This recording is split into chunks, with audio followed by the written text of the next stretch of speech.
সরকার তো স্থিতিশীলতা চায়, কারণ এখন যদি মব জাস্টিস বারে বারে হয়, ল অ্যান্ড অর্ডার সিচুয়েশন যদি ডেটেরিয়েট করে, এটা নিঃসন্দেহে গভর্নমেন্টের ব্যর্থতা বলে চিহ্নিত হবে।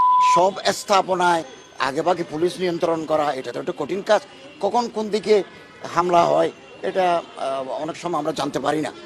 তো এই জন্য আমরা সবসময় এটাকে নিরুৎসাহিত করি, এবং যারা অপরাধী, প্রথম আলো এবং ডেইলি স্টারে যারা আগুন দিয়েছে, আমি গোয়েন্দা রিপোর্ট থেকে জানতে পেরেছি তাদের কিছু ছবি, তাদের কিছু পরিচয় আমরা ইতিমধ্যে শনাক্ত করেছি, এবং তাদেরকেও গ্রেপ্তার করে আইনের আওতায় আনার জন্য আমরা ব্যবস্থা নিচ্ছি।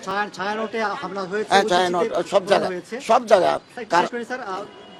যেমন শিবিরের কেউ কেউ বলেছে যে এই ধরনের প্রতিষ্ঠান থাকা উচিত না, তারা একটু ধর্মভিত্তিক রাজনৈতিক দল। এই ধরনের রাজনৈতিক দলগুলোর কাছ থেকে যে মেসেজগুলো আসে, আপনারা স্যার সত্যি কন্ট্রোল করতে পারছেন না? কে কি বললো সেটা তো আমাদের এখতিয়ার নয়। তবে কথা হচ্ছে যে আমরা যেহেতু সরকারে আছি, প্রতিটি প্রতিষ্ঠানকে চলমান গভর্নমেন্ট অ্যাপ্রুভড এরকম কোনো প্রতিষ্ঠানে কেউ আগুন দিয়ে পুড়িয়ে দিবে অথবা মানুষ পুড়ে হত্যা করবে, এটা কোনোদিন আমাদের কাছে কাম্য নয়। আমরা এটাকে অন্যায় গর্হিত কাজ বলে বিবেচনা করি, এবং এদেরকে আইনের আওতায় আনার জন্য আমরা বদ্ধপরিকর।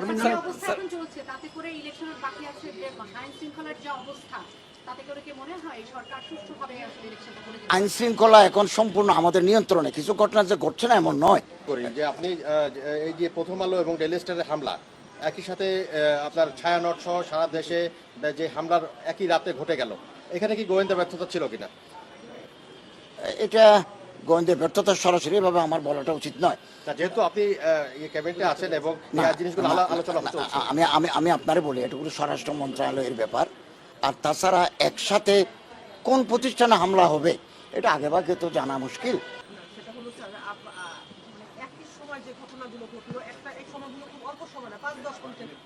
ময়মনসিংহের যে ঘটনা ঘটলো, সেখানে আইন শৃঙ্খলা বাহিনী আছে, তাকে মারলো, তাকে পড়লো, তাকে পিটালো এবং প্রকাশ্যে, এবং এই যে ঘটনাগুলো ছায়ানট হইলো, প্রথম আলো, ডেইলি স্টার হইলো, সাধারণ মানুষের ধারণা সরকারের মদদে আসলে এরা করছে, কারণ আইন শৃঙ্খলা বাহিনী কোথায় থাকে, কেন এই সময় আসতে পারে না? আপনি কি বলবেন? সরকার তো স্থিতিশীলতা চায়, কারণ এখন যদি মব জাস্টিস বারে বারে হয়, ল অ্যান্ড অর্ডার সিচুয়েশন যদি ডেটেরিয়েট করে, এটা নিঃসন্দেহে গভর্নমেন্টের ব্যর্থতা বলে চিহ্নিত হবে। গভর্নমেন্ট করতে যাবে কেন? গভর্নমেন্ট তো প্রিভেন্ট করতে চায়।